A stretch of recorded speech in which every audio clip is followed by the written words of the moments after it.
Եվ ոտնկաց հետո ծափ տվեցին։ Մորաքույրը Փարիզից կատակերգությունը ծնվեց 90-ականներին Փարիզում։ Ներկայացման մեջ ռեժիսոր Նարեկ Դուրյանը գրեթե ոչինչ չի փոխել։ Պատճառը մեկն է՝ ներկայացման թեման միշտ էլ արդիական է։ Ինքը շատ ակտուալ է, ինքը կմնա, որտեվ այդ այնպես ռուսերեն խոսք կա, չէ, նա ժնիե выехать, կնոջ շնորհիվ ամուսնանալ եւ հակառակ ամուսնու շնորհիվ ամուսնանալ, երկրից փախնել եւ այլն, դա այնքան ակտուալնի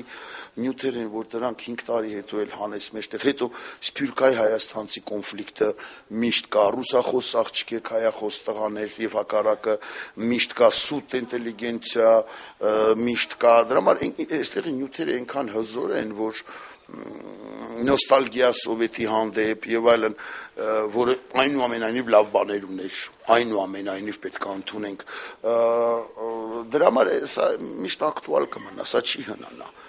Ամանորյա տոների կապակցությամբ Մորաքույրը Փարիզից ներկայացումը Վարեքս խմբի ընկերությունների եւ Ալավերդու քաղաքապետարանի նվերներ ալավերդցիներին։